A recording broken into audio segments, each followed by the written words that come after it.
Hey, what is going on, guys? Welcome back to my channel. So today we're going to be talking about this guy.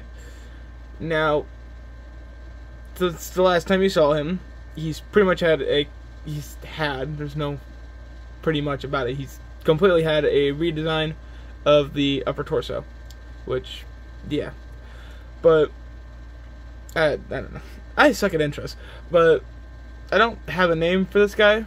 I started building him while watching Independence Day, that main torso bit, because I had a bunch of pieces and I was bored, so I started building that torso bit, the old one, and then I was like, okay, I'm sort of into building this robot now, so I started watching Pacific Rim. So in my head, this guy would be Jaeger, the giant mech from Pacific Rim. Now, I don't know exactly how tall this boy is, but he barely fits into my frame. To be fair, I am using my phone for this. But so that main torso bit I no longer have anymore because, like I said, I rebuilt it.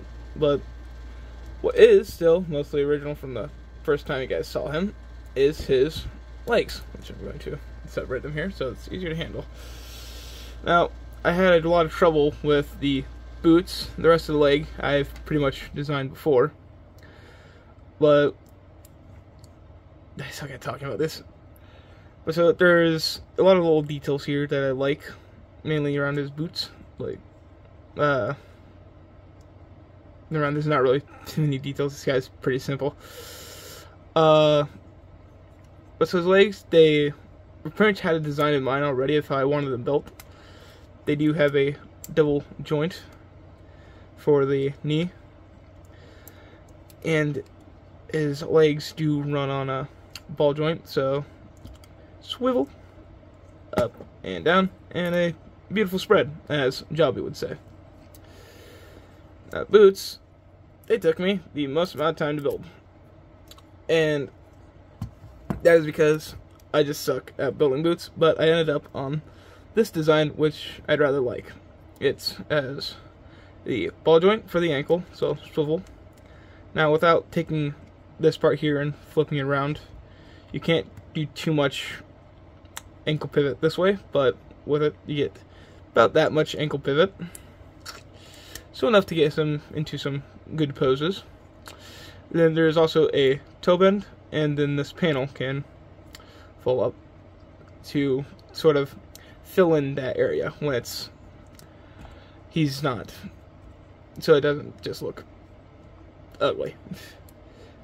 And then I do like the design of the whole calf area of the boot. It's rather simple and has been my go-to for making any mechs, is just this. Then use some bow pieces here, and then corner bow piece or angled bow piece. I don't know what to call that exactly. Yeah, slap that back on. The pelvis area took some redesigning because originally it was a 2 stud wide pelvis, which just wasn't working. His legs would either get too far apart or too close together, so I did end up going to 3 stud, which also allowed it to be, all of the ball joints here to be in line. But so yeah, there's also these little hinges, which they don't do much, but they look cool. So yeah.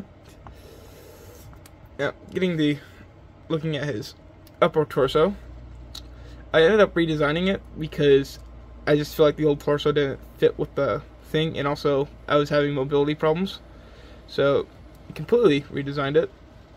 I did not redesign this ab section though, so this is the main part I redesigned.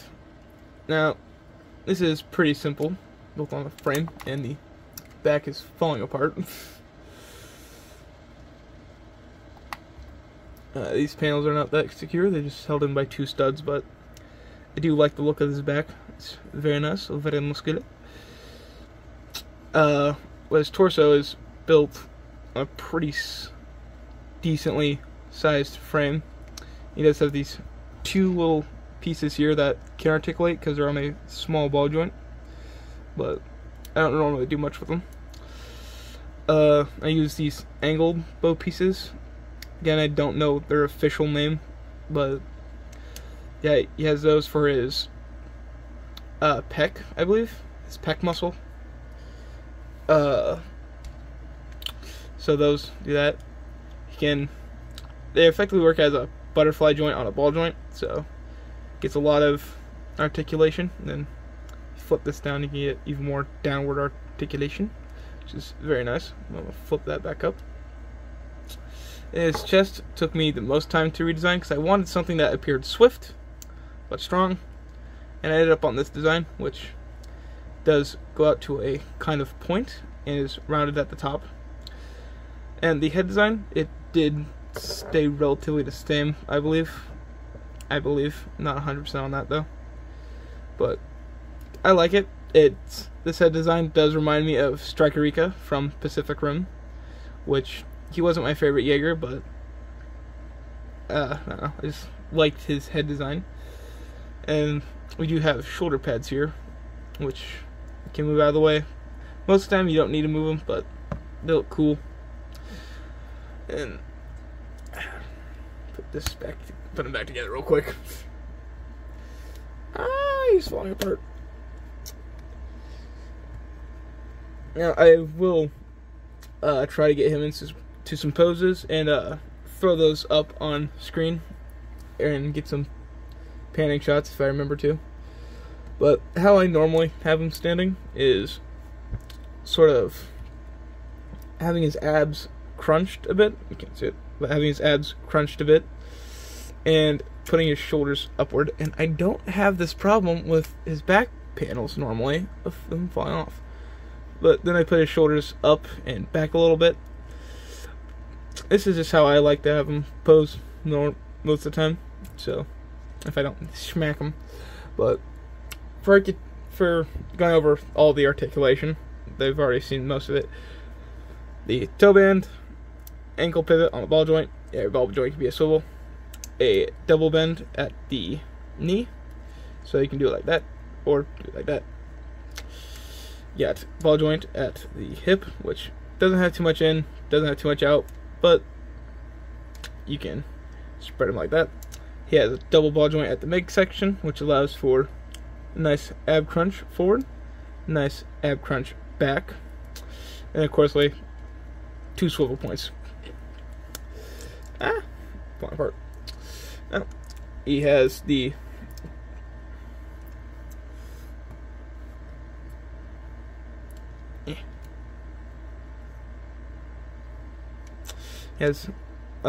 butterfly joint and just ball joint. So ball joint fun on the arms. Sit down real quick. Then on the arms you have a hinge joint and then a ball joint. So you can't bend his arm too much because of the way it's built, but it works for the poses. But yeah, and then also on his hands, which I'm just going to remove to make my life easier. His hands have 3 fingers that you can move, and then his thumb piece is on one of these pieces. I don't know what they're called. Kind of looks like a shower head to me, but it's on that, so you can move this piece around with that angular bit. Then there's also that hinge there. That allows you to get some pretty decent posing. Most of the time though, I do just keep his hands in a fist. So you can do the fist like that, or you can flip it around the other way if it will be nice, and do it like that for the fist. Angle this down a bit more and do it like that. But yeah, so overall he's relatively pretty simple. There's nothing too crazy going on here. He doesn't really have a frame to him. He's just kind of built. You can replace a lot of the panels and stuff, but if I could improve one thing, it would probably be the arms, because they just feel his legs, they feel more fluent, more like humanoid and muscular, while his arms feel much more robotic and robust, I guess. But I like it. It works for me. I don't know. Leave a like, subscribe. Pizza.